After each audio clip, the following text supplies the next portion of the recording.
सर्वसामान्यांच्या हक्काचा आवाज जागर जनस्थान। त्र्यंबकेश्वर येथे श्रीराम रथोत्सव सोहळा उत्साहात संपन्न।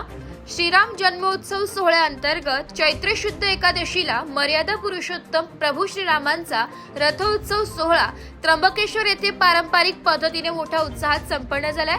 पाचाळीमधील श्रीराम मंदिरापासून सायंकाळी ठीक 6 वाजता रथ मिरवणुकीला प्रारंभ करण्यात आला। पाना फुलांनी सजवलेल्या छोटेखानी रथामध्ये प्रभू श्रीराम, भ्राता लक्ष्मण, सीतामाई यांच्या मूर्ती विराजमान करण्यात आल्या।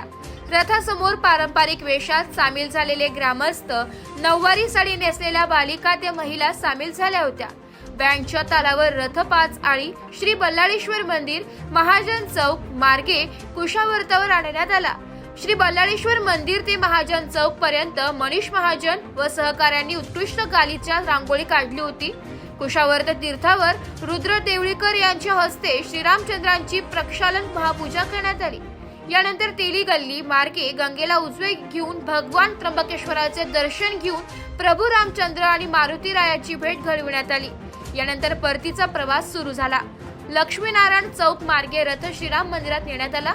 संपूर्ण रथ मार्गावर सडा टाकून रांगोळ्या काढण्यात आल्या होत्या। ठिकठिकाणी सुवासिनींनी प्रभू श्रीरामांच्या मूर्तीला औक्षण केले। 5 जणांच्या निनादासह प्रभू रामचंद्रांच्या जयघोषाने परिसर दणाणून गेला होता।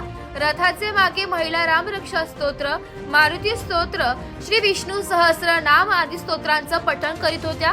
मिरवणुकीत मंडळाचे अध्यक्ष संकेत टोके, माजी अध्यक्ष बाळासाहेब कळमकर, संजय कुलकर्णी, राजीव दशपुत्र, सदानंद टोके, श्रीपाद दशपुत्र, हरिभाऊ सरडे, केदार पाटणकर, कौस्तुभ पाटणकर, धनंजय महाजन, अभय सरडे, हर्षल टोके, ओमकार रुईकर, रतीश बाबू दशपुत्रे, शंतनू कळमकर, साहिल फडके, किशोर दीक्षित यांच्यासह ओम बजरंग मित्र मंडळाचे सदस्य भाविक मोठ्या संख्येने उपस्थित होते।